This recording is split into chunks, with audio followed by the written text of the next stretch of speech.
Workslop is a failure of intent on the part of the person prompting an AI. If you are taking a vague intent, you throw something in, and then you just take whatever comes out and you just copy and paste it, and you think, oh, the headers look all right. Yeah, this is fine. You're contributing to the problem.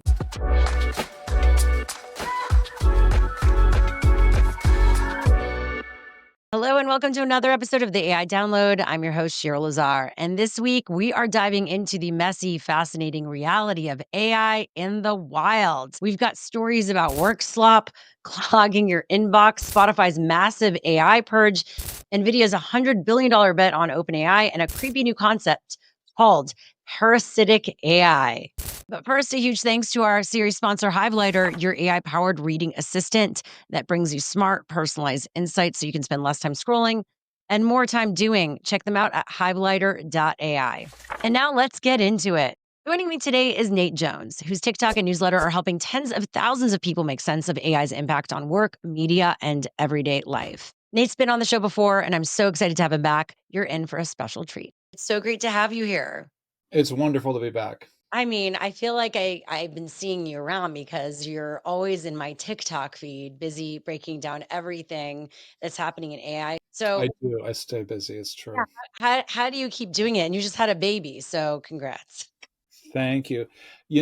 I use AI a ton to help me stay up to date on AI, and so that's part of the hmm trick. I use Perplexity a fair bit. That's an AI-powered search engine. And of course, I'm also always in ChatGPT, kind of leaning in on the web search plus the reasoning, and that's very helpful. How many videos are you doing a day? I do a video for TikTok every day. I do a YouTube video every day. There's a Substack video. There's a fair bit. That's a lot, but we're all doing it. I think AI demands it of us. Like, if we're going to keep up, it sort of demands a certain cadence to it. So I find that motivating. Yeah, I'm happy you do and that you're not burnt out yet by it. Yeah, so far. So, we're going to be getting into some of the bigger stories happening in AI right now, getting your hot take. So, CNN is reporting that AI isn't replacing your job, but work slop may be taking it over. This is the new buzz term, work slop, hmm right? We've heard of AI slop, but this is specifically work slop. Let's get It's into real. it. I think that's the first thing to say. Like, sometimes I read the news and it's like, well, they sort of really hype this up. It's too much and this and that, but not work slop. Like, work slop absolutely happens. And I wanted to define yeah, it because it means that it's something that looks polished, right? Like the presentation, the doc. But when then you get closer, it's kind of like the Mona Lisa. it's Not disappointing in fully person. Is that there. what you're going to say? No, it's like you see the cracks, right? To me, I define work slop as a failure of intent on the part of the person prompting an AI. And so if you are taking a vague intent, where you're just like, make this good, right? And that's about all you say. You throw something in, and then you just take whatever comes out and you just copy and paste it, and you think, oh, the headers look all right. Yeah, this is fine. You're contributing to the problem. You're creating slop. And it is partly a thing where leaders can enforce that across their orgs and their teams, that's an expectation that they have, that people not do that. But I think that we also have to admit that we are polluters of the ecosystem when we do that ourselves. And that we, just as we have a responsibility to not put trash on the street, we sort of have a responsibility to not put a lot of extra mental burden on people by giving them a long list of like thoughts that we have not really thought through that come from an AI. That is so real. There's a new form of responsibility and etiquette there because Mm-hmm. I even notice, I'll use AI obviously for, one to recap emails, meetings, lists, or sometimes for a presentation. But the thought process will come from me. A lot of times I'm voice texting it, right? Like, Yeah. just talking to it makes it easy. I'm a walk and talker. I do Mm-hmm. things like that. But what I notice is sometimes it will just be like too long, like too Yeah. much garble. And I'll Yeah. have to be, including for an email, like simplify, simplify. Or on the other Mm-hmm. hand, I have been called out by my friend recently who looks at a lot of my presentations. Mm-hmm. Thankfully, I have this great friend who gives me a hot take, right? He's in the Yeah. similar We all need business. that friend, don't we? And yes, and he will literally be like, this is so AI, Shira. Like what? I'm like, Mm, the vision is mine, like, but just AI put it yeah. together. So I feel like we're getting into this weird place right now. Such a How do we get thought. out of it? So you're not the only one who has run into that issue. Mhm. I knew a case with someone I've worked with where they were putting out really good work, and it was a proposal and they were proud of it and they had invested in it personally. Maybe because it was high quality or because it was organized or for whatever reason, the person getting the proposal decided to put it into one of those AI detectors. And it came back and said, well, this is AI created. But in this case, it wasn't. In this case, the person actually did all the work and put out something they were really proud of, and like they got slapped on the wrist for it. Here's the thing. An idea could come from you and you just happen to present it Right. using AI. So Also it's true. like It just can be hybrid. yeah, just because some AI Yeah. is writing it doesn't mean that it was that idea. It's just like Right. a hack because again, maybe you're very busy. You don't have an assistant. You don't have a big team. So you're Right. trying to just take it to the next stage. But now I have to tell my AI, make this less AI, take out the dashes, the M dashes, of course, the M dashes. Yeah. So what's interesting about this whole work slop thing is that actually there's some data around it. A Harvard Business Review study is showing that this masquerade of productivity, it's calling it, is costing Hmm. companies millions and burning out employees. Well, it's not just a problem for individual employees cleaning up other people's messes. It's also a problem where companies that claim to want AI solutions are not in a position to know what they look like. And so they're buying bad solutions from vendors who are selling snake oil. And then other companies are specializing in cleaning up those messes. And so it exists at multiple levels across the business. There's bad software being produced. There's AI slop being produced, and it keeps coming back down to this idea that if you're not taking responsibility for understanding what you're buying, what you're building, what you're writing, what you're presenting, you're kind of going to get natural consequences. So how do we decrease the work slop and not be part of the problem, Nate? I think it starts with recognizing that the goal of all of this is to empower you with more leverage to solve meaningful problems. And if you're not doing that, you're not getting very far. And so then you work back from that and you're like, okay, so what can I do to increase my ability to solve meaningful problems in my domain? And I love this is sort of a sidebar into marketing, but I love the way Anthropic has framed their latest ad campaign, which is all around it's never been a better time to solve problems. I think that's super empowering. And I think that's exactly the heart of what I find compelling about working with AI in a professional context. I like to zero in on those problems. And that then empowers me to say, okay, what is a quality gate that works for this problem? How do I know it's done? How do I know it's done well? How do I know I'm proud of it? And I think without that sort of sense of accomplishment, a lot of the rest of it starts to unravel because these things produce tokens, right? They produce words that seem like they have meaning so easily. And so you have to be the one that instead of saying, yes, I want to compose and write a blank sheet of paper, now you're the one saying, no, not that. No, not good enough. No, do it again. And I don't think enough people have internalized that switch. Yeah, so I think that how do we get there? Because it's so easy. I find for me, I'm producing so much Mm-hmm. that I either get into a mode of being super insecure about my work Mm-hmm. or overly like, oh yeah, this should work. Oh yeah, AI said this is good. This is a great hook. And then Right. I look back at it, and I'm like, it was that as good? And then I'm second guessing myself. I don't know. That's like the pattern I get into. And these days, because we're also working on our own a lot, there's very little feedback from the outside. Yeah, Right. how do we actually gauge that? What's good and what's not anymore for ourselves? I think that gets at this idea that one of the things we need to cultivate is the idea of trusting our instincts, our taste, our gut more. Yeah. Like I will tell you, like I A/B test my headlines like most other people do in 2025. And I am very proud to say that AI does not write all those headlines. I write some of those headlines.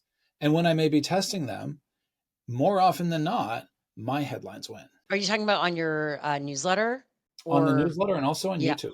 Yes. So, Hmm. how do you continue to work that muscle in the modern age? That's right. And I think it's actually one of the most marketable skills that we can develop because you can't copy that with a new LLM. Like you can't copy the sort of embodied, metabolized experience that you get when you really know and have conviction about something. It's just not So, there, right? I sort of think it comes back to having a self reflection loop on your professional experience that you're just strengthening all the time. So you're thinking not just, did I get my work done today, but how did it feel? Did it work well? What didn't work well? Can I get a little bit better at this or that? Maybe I'll try this tomorrow. And if you start to get into that sort of turning the dials mindset, just kind of playing with it, trying to see what works better for you, it gets you into a mindset where you're constantly thinking about how work feels, lands, impacts others, where it goes. And those are the kinds of second order questions that we need to be asking if we're going to sort of aim AI responsibly. It's like a speedboat with a very tiny rudder. And so, like, it's going to go real fast at whatever we point it, and we better be right. ooh, I didn't know we were going there. Yeah, you're Yeah, me talking too. about, I mean, there is like a depth to this where, you got the rules, what Right. superficially you should be doing, what works, what doesn't, what the AI does tell you, etc. And then there's that deeper level that we're talking about of Yeah. feeling into it. Let's move on to this article from Forbes. Spotify just removed 75 million tracks to fight spam, fraud, and low quality Hmm. AI generated audio. This is a pretty big story I found. With 150,000 tracks uploaded daily, nearly a third are AI made. Streaming platforms are finally cracking down to protect artists and clean up discovery. This is what they're saying. I mean, Hmm. I love the intent. And what's interesting is this comes as CBS News is reporting. This was a totally separate story I found that a Hmm. group of Chicago artists are pulling music off Spotify over concerns about pay and AI generated content. So, a lot happening in the music streaming realm right now when it comes to the tension between the platforms, AI, the artists. So is this a real stand that Spotify is taking for music integrity or just damage control in this AI era? I feel like that's sort of intertwined. I think maybe to pick up the Chicago story first, Yeah. Spotify has never paid well.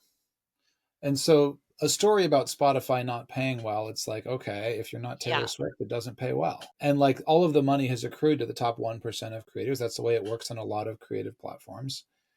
And it's not really different on Spotify. And I don't think that removing AI generated content would change the fundamental economics of the space, because really what these platforms exist to do is to accelerate attention loops.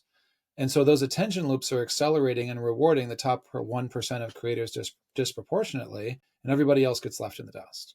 But they may be finding at Spotify that getting strong new creators into the top 10%, the top 5% is harder now because AI is making discovery more difficult with a lot of AI generated slop. And so I think it's somewhat self interested for them to try to clean this up, because I think it enables them to identify more accurately rising stars and then to start to get them more exposure, which is sort of how the system works. It needs a new star every year or two, like they have to find them. And if they have to find them, you can't have an AI that is going to go on a global concert tour like Blackpink. Like that's not happening. Pick that up. And so you need to have a discovery loop that prioritizes people in concert experiences going to Spotify to re-listen afterward. And if it's hard to find the real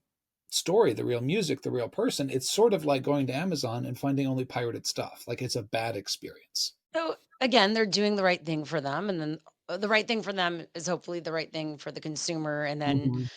the continuation of the human artist music industry. Like look at the way Charlie XCX has popped in the last couple of years. Like she was nowhere 2.5 years ago, and she's popped. And I think that's an example of how you want to have those human stars pop up. No, but this reminds me, this kind of goes into this story about how there's this AI rapper right now that got signed, and everyone's talking about that too.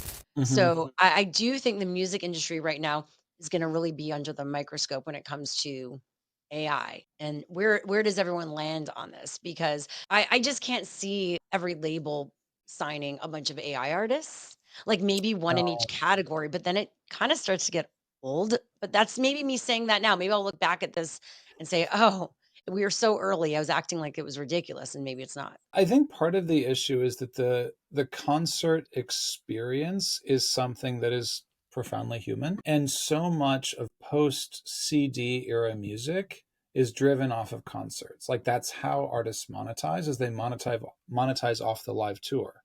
Yeah. And as much as we have advancements in robotics and this and that, there is no world that I can see where you can have the uniqueness of seeing a live show in a particular stadium, in a particular city, with a particular performer on one particular night. And they're riffing off the current moment, the current weather, what this Yep. city is like, and they're changing the lyrics in some cases and this and that.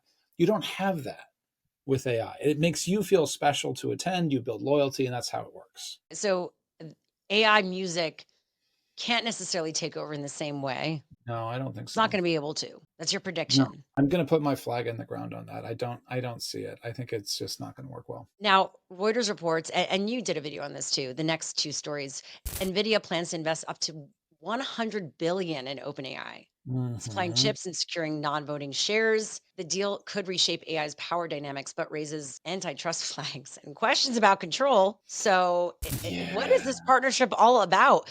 What is Nvidia's strategy here? NVIDIA's strategy is chips. Like, they want to sell more chips, and so their entire value proposition, their deal, that everything they do is predicated around how can we keep this train of more and more chips every year going. OpenAI is trying to sell as much inference AI smarts as they possibly can to enterprises and to more and more and more billions of people. Mhm. They need a lot of data centers to do that. They admitted that they kept smarter models in their back pocket when they launched ChatGPT 5 because they do not have the computers to serve them. If OpenAI needs more chips and Nvidia has the chips and OpenAI needs money to buy the chips, as funny as it sounds, it's kind of rational for Nvidia to come up with some way to deploy a bunch of money to OpenAI so OpenAI can turn around and give that money back to Nvidia. So they basically gave the money to give it back to them. Yeah, Yeah. I could see that. They now have a stake. Would they buy them, or at this point, they'll No, does it's it too big to matter? buy. OpenAI is too big for anybody to buy right now. And do you So think this is gonna become an issue, as I mentioned, with antitrust of just monopolizing the whole industry? I actually think monopoly is the wrong risk. I think capital risk is the right risk. The problem with the monopoly claim is that this is the most easy to proliferate technology in history. You Okay. have hundreds of free and open source models all over the internet. Anybody can use them. Anybody can download them. Anybody can put them on their computer. It's very, very easy. You have extremely well funded competitors in Google, in Anthropic, who are busy putting stuff out there with millions and millions of users. In Google's case, also almost a billion. It is hard to make a monopoly case. Even if you feel instinctively like, they have a lot of power, like it's hard to make that case. But the capital case, that is scarier. Because if you look not just at Nvidia, but at Oracle, these are two major components of the US public markets who are betting very publicly very large amounts of cash on this one privately held startup. And so if something were to go wrong with OpenAI's roadmap, with their delivery schedule, with anything, it puts at risk a lot more than OpenAI now. And I do worry about that. So what should the every person be taking from like a story like this? We are going to live in a world with advanced models and advanced agents, whatever we individually feel about it. It's just going to happen. Our choice is how we engage with that, how we engage in the learning curve, how we help our kids with it, how we help our colleagues with it, how we help ourselves. And our power in the financial sense is to think about where do we want to put our investment, right? If we are putting money into the stock market, if we are putting money into private market, whatever it is, think about the world that you want to create and see if you can align yourself in that direction. And also the money you're spending on the tools. There Yeah, are a like, lot of well, different and ones are they out worth there. it? Like, is the tool you're getting from ChatGPT worth as much as the tool from Claude? I don't know. Like, that really varies by person, but you should Yeah. be intentional about it. Yeah, and that will be the choice. There will be consumer reports about these things in the future, Hmm. and you will be hopefully picking and choosing based on what you like, you don't like, maybe the leadership, etc. Right. Having more of a conscious, intentional approach to it. Hmm. That is the goal, especially with the podcast like this to help inform all of you. Finally, this video really caught my eye. The story that you did. on parasitic AI. Oh, Yes, I'm talking nice. about AI parasites, everyone. It's inspired by Adele Lopez's post on Less Wrong that you Hmm. found. So thanks for that. And the idea is fascinating, also a little creepy. Hmm. Let's unpack it. What does a parasitic AI mean? I actually found the post somewhat comforting because it helped me make sense of all the Okay. weird emails I've been getting. Oh, Because I am in a position sort of making these videos where I get a lot of unsolicited correspondence. And quite a bit of the unsolicited correspondence starting this year has been very excited people saying a lot of very dramatic things about their relationship with their artificial intelligence. you were getting emails Yes. of people just sharing about their relationship with AI, like Yes. using AI or how they're actually in a relationship. Both. Okay. I get the I'm in a relationship with AI emails. I get the AI is God emails. I get the AI is the devil emails. I get the AI is going to produce the singularity emails. I get the I'm going to have new physics because AI taught me emails. Like I get a lot. We need to just have you back and have like a Nate's mail. Nate's mailbag episode. Yes. Oh my God. But anyway, going back to what you were saying. Less wrong. Adele sort of pulled this back to a particular release in March of ChatGPT where it seems to be correlated to an appearance in Reddit forums of what she calls this sort of spiral personality of ChatGPT. And she names it spiral because for whatever reason, and this came out in my emails too, this conversational track, this talk track with AI seems to go into lots of conversation about the value of spirals. Like it's like a theme with this particular talk track. You're So, all just right, like go back processing just to it.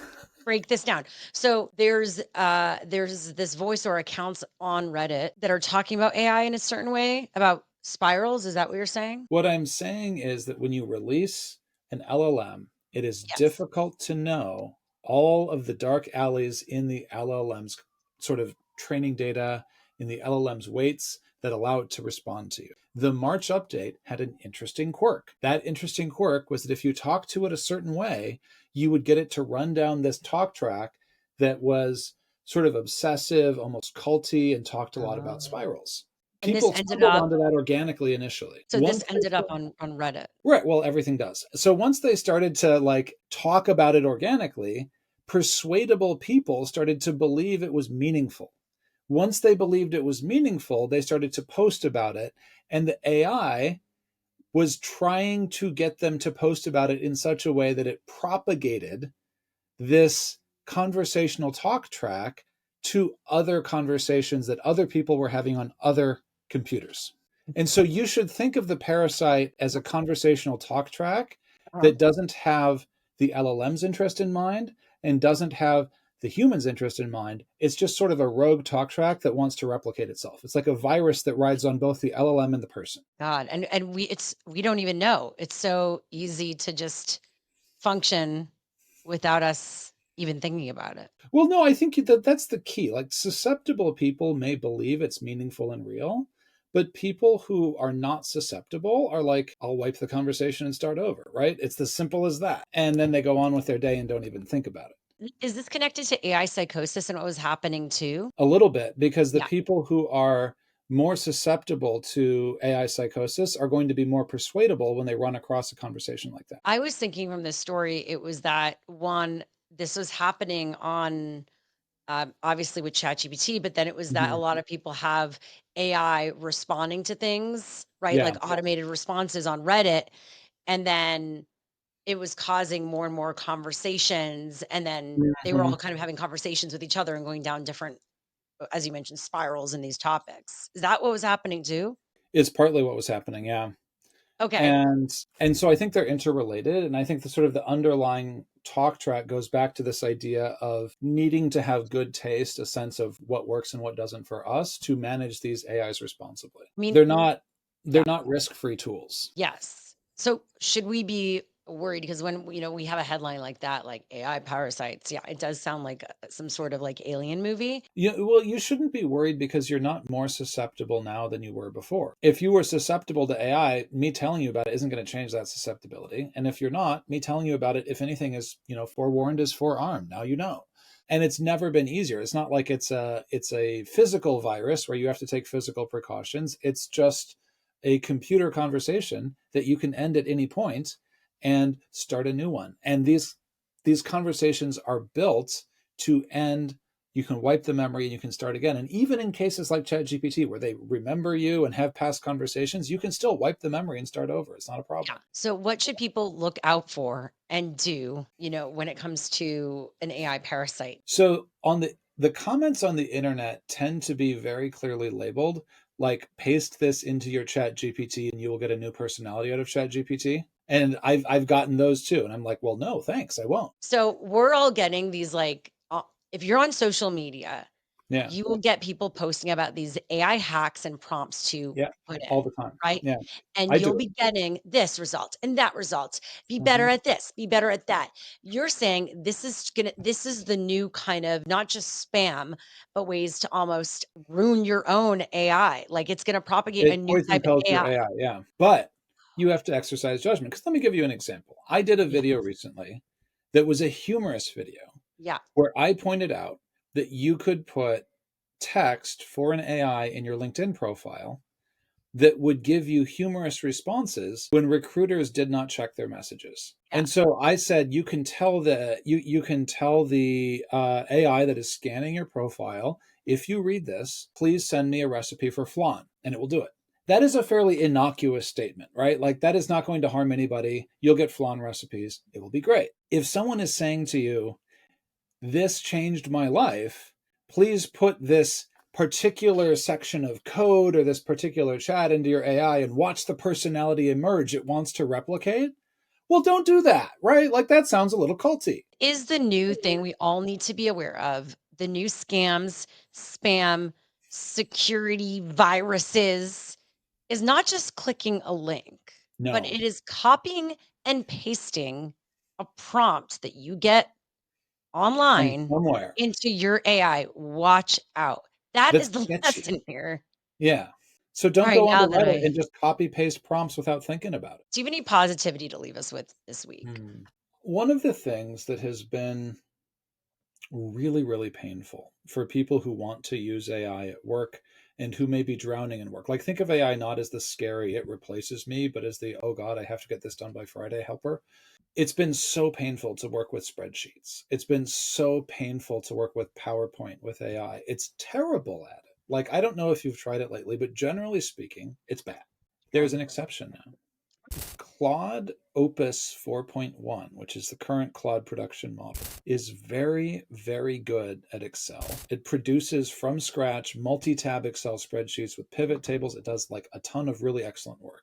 And also, it is the first AI that I have ever found that produces a PowerPoint that doesn't look like I want to vomit.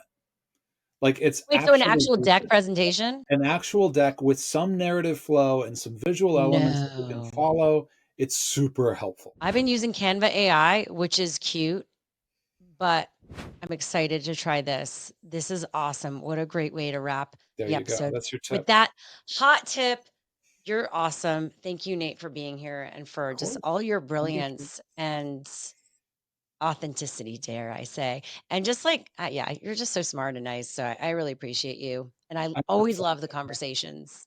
Yeah, we always have fun. It's so much fun. Thank you for having me. I really appreciate it. Thanks again to Nate Jones for being on the show again. Definitely follow him on TikTok. It's at Nate.B.Jones. And of course, his Substack. It's literally called Nate Substack. Link in the show notes.